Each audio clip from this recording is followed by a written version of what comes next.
যে অজু করে 2 রাকাত সালাত, অজু করে 2 রাকাত সালাত আদায় করলে জান্নাতে নবীর আগে আগে হাঁটার সুযোগ হবে। আল্লাহর নবী সকালে বেলাল রাদিয়াল্লাহু তাআলা আনহুকে বললেন, বেলাল, আমি যতবারই জান্নাতে ঢুকি দেখি তুমি আমার আগে আগে হাঁটো, বলো তো বেলাল কি কারণ? তো বেলাল রাদিয়াল্লাহু তাআলা আনহু বললেন যে আমি উজু করেই 2 রাকাত সালাত আদায় করি, উজু করলেই, আর আজান দিলে 2 রাকাত সালাত আদায় করি। তো আল্লাহ রাসূল বললেন, হ্যাঁ এই জন্যই তুমি আমার আগে আগে হাঁটো। বুখারী মুসলিম। এরপরে আজান দিলে 2 রাকাত সালাত, আজানের পরপরই 2 রাকাত সালাত, বিনিময় এটাই আল্লাহ রাসূলের আগে আগে জান্নাতে হাঁটার সুযোগ হবে। প্রমাণে বুখারী মুসলিমের হাদিস। 3 নম্বর ছিল ইশরাকের সালাত, সূর্য ওঠার সাথে সাথে। এটার পরিস্থিতি হলো ফজরের সালাত জামাতে পড়ে মসজিদে বসে থাকতে হবে, তাসবিহ তাহলিল করতে হবে, পেশাব পায়খানার প্রয়োজন হলে যেতে হবে, সূর্য উঠলে 2 রাকাত সালাত। তো ইশরাকের সালাত যদি 2 রাকাত সালাত কেউ আদায় করে তাহলে সে কবুল হজ এবং কবুল উমরার নেকি পাবে। কবুল হজ মানে লোকটা হয়ে গেছে সেই দিনের মতো যেদিন তার মাতাকে জন্ম দিয়েছে, নিষ্পাপ হয়ে গেছে, তার নাম হলো কবুল হজ। তো ইশরাকের 2 রাকাত সালাত আদায় করলে কবুল হজের সমান এবং কবুল উমরার সমান নেকি হয়। 4, মসজিদে ঢোকেই 2 রাকাত সালাত। আল্লাহ বলেছেন কোরআন মাজিদে যে মসজিদ হলো আল্লাহর ঘর। তো আল্লাহর ঘরে বসতে হলে ওর কাছে অনুমতি নিতে হবে। তো অনুমতি তো আর এইভাবে নেওয়া যাবে না যে আল্লাহ আমি আপনার ঘরে বসতে চাচ্ছি, বসবো কি? এইভাবে পদ্ধতি নেই। তো পদ্ধতি হলো এই যে ঢুকে যদি বসতে চাও তাহলে 2 রাকাত সালাত আদায় করতে হবে। হাদিস বুখারী মুসলিম, বুখারী মুসলিম, আবু দাউদ, নাসাই, তিরমিজি, ইবনে মাজাহ, বাইহাকি, দারমি, দাইলামি, দারিকুতনি, সবিনে হিব্বান, সবিনে আওয়ানা, মুসাদরিক হাক, মুসনাদ বাজার, মুসনাদ আহমদ, মুসনাদ ইয়ালা, যত হাদিস গ্রন্থ আছে সবটাতে আছে। মসজিদে ঢুকে বসা যাবে না, বসলে অনুমতি নিতে হবে, নইলে দাঁড়িয়ে থেকে কোনো কাজ করে চলে যেতে হবে। যে কোনো সময় সূর্য উঠছে, সূর্য ডুবছে, সূর্য মাথার উপরে খুতবা চলছে, যা হবে হোক, মসজিদে ঢুকে বসতে চাইলে 2 রাকাত সালাত, তাছাড়া বসা হবে না। এটা হলো ওর কাছে অনুমতির পদ্ধতি। তো অনুমতি না হলে বসা হবে না, এই কথা মুহাম্মদ সাল্লাল্লাহু আলাইহি সাল্লাম বলেন। হাদিস বুখারী মুসলিম। তারপরে চাস্তের 2 রাকাত সালাত, চাস্ত 7:30টা 8টা এরকম সময় চালাই। ওই যে মোটর সাইকেলে চলে আসছে, তোমরা ওখান থেকে দেখতে পাও না? ওখান থেকে একটু তাকে ধীরে বা স্টার্ট বন্ধ করে বা মোটর সাইকেলটা ঠেলে নিয়ে আসতে বলো শেষ পর্যন্ত। আমি ওটা ঠেকাবো? পাহারা দিচ্ছে, তোমরা প্রোগ্রাম ডেকেছো কেন? আমি কি তোমরা বাদাম খাবার আমি কথা বলবো এটা তুমি মনে করলে? আমি কাহিনী বলতে এসেছি? অতএব তোমরা আবার পাড়ার ছেলেরা ওইদিকে দাঁড়াও, মধ্যে দাঁড়াও, ওইদিকে দাঁড়াও, পরিবেশ একবারে যেন পিপিলিকা এদিক ওদিকে যেতে না পারে এরকম হিসাব করে দাঁড়াও। আর যারা মোটর সাইকেল স্টার্ট দিয়ে যাচ্ছেন তাদেরও একটা ইতস্তবোধ থাকা দরকার যে আমি এখানে আল্লাহ এবং আল্লাহ রাসূলের হাদিসের অনুবাদ করছি, আপনি এই বৈঠকের পাশ দিয়ে স্টার্ট দিয়ে চলে যান কিভাবে? মানে বিদ্যা তো নেই, বুদ্ধিও কি নেই? একটু করে খান তো।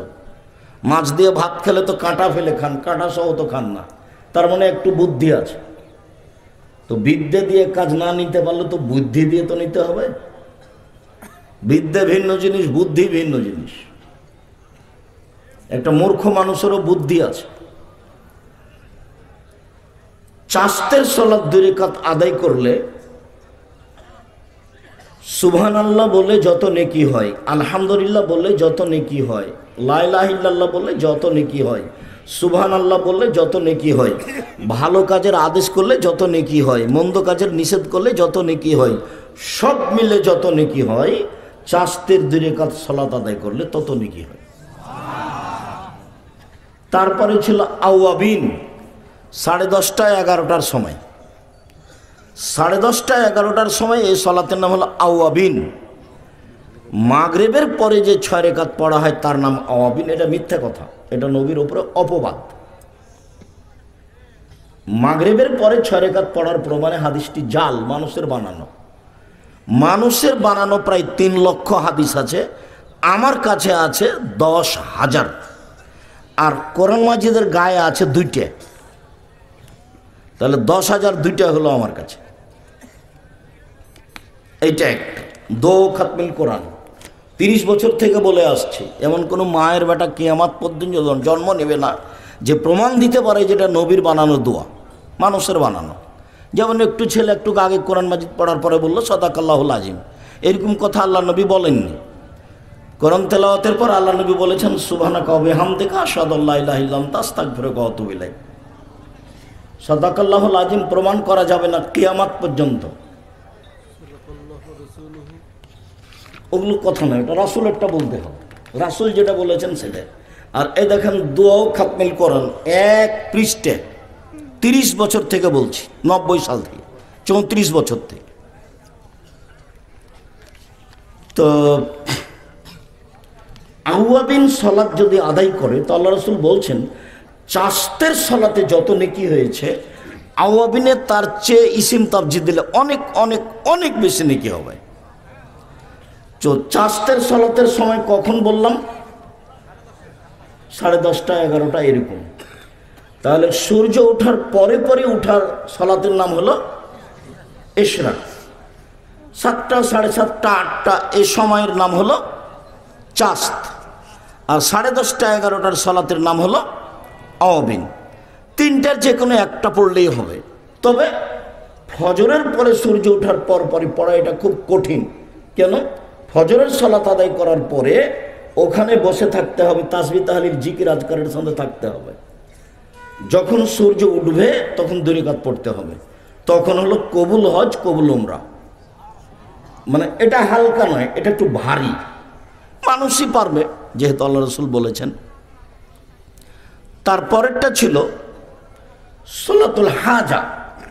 যে কোনো মানুষ বিপদগ্রস্ত হতে পারে, 2 রাকাত সালাত আদায় করে আল্লাহকে বলবে যে আল্লাহ আমি বিপদে পড়েছি, তুমি আমাকে বাঁচাও। তার নাম সালাতুল হাজা। তখন বলেছিলাম যে ইব্রাহিম আলাইহিস সালামের স্ত্রী সারা যখন স্বৈরাচারী শাসকের কাছে ঢুকলেন, তখন স্বৈরাচারী শাসক হাত বাড়ালো তার গায়ে হাত দেওয়ার জন্য, বুখারী মুসলিমের হাদিস। তখন সারা বলছেন থামেন, আগে ওযু হবে, 2 রাকাত সালাত হবে, তারপরে কোনো কথা।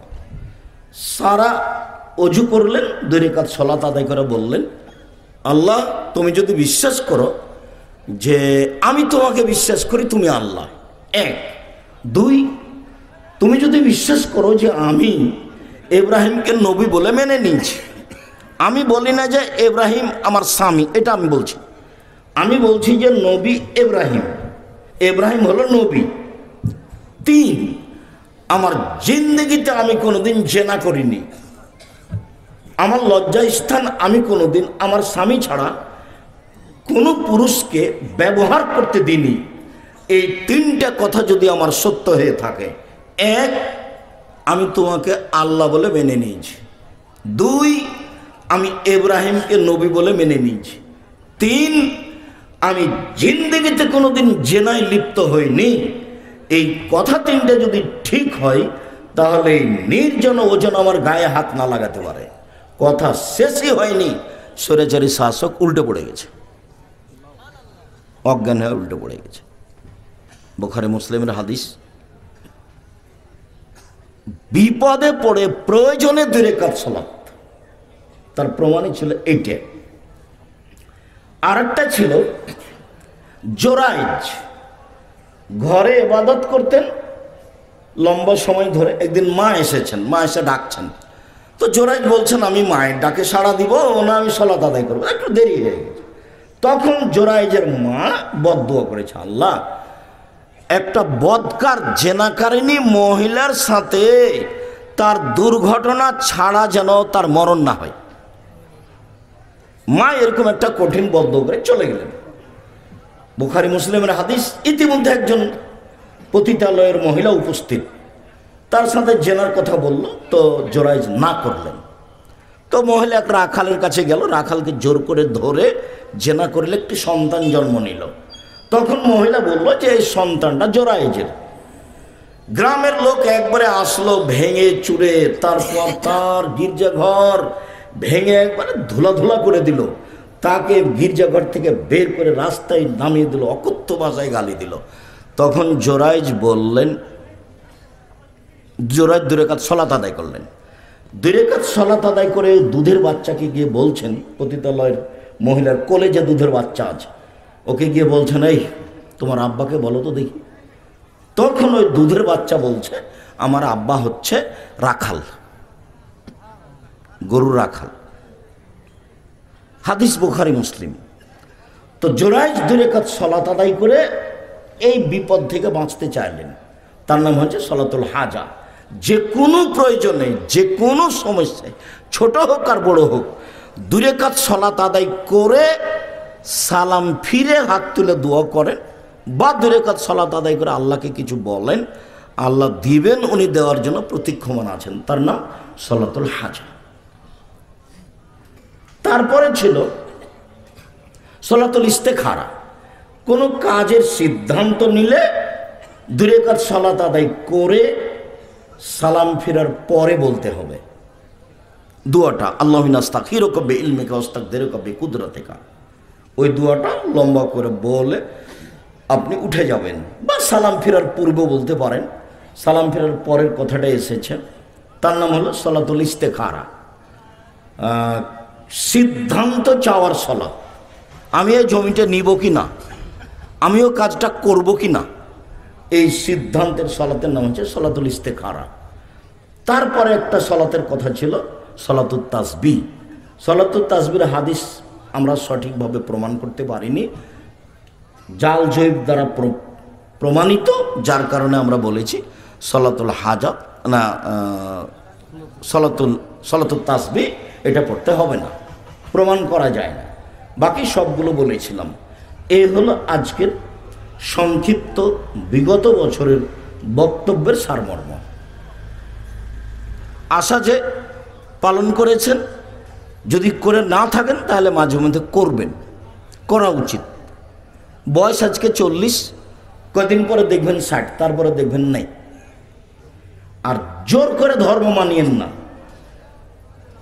আপনি বিশ্বাস করেন এলাকা মাঝহাবি মানুষ হোক, হানাফি মানুষ হোক, আর আহলে হাদিস মানুষ হোক, আমার জীবনে আমি কোনোদিন কাউকে তুচ্ছ করেও কথা বলিনি, আমি কোনোদিন মাঝহাব দল হিসাব করেও কথা বলিনি।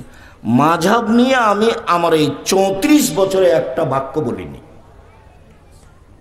34 বছরে মাঝহাব নিয়ে আমি একটা বাক্য বলিনি, 100 বক্তব্য নেটে আছে, আর 1500 বক্তব্য আছে পিস টিভিতে, জাকির নাইট পিস টিভিতে।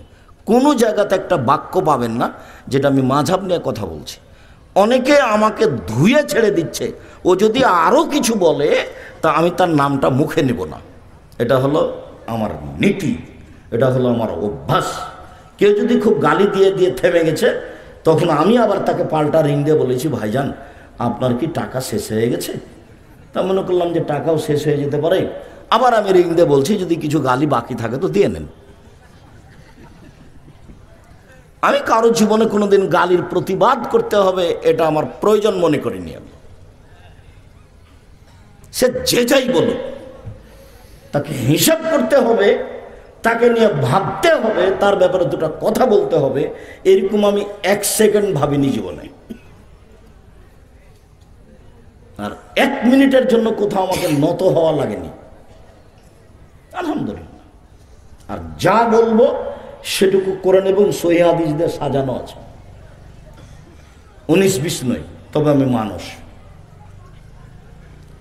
আজকের প্রথম অংশ হলো এই দ্বিতীয় অংশ, এই ছেলে,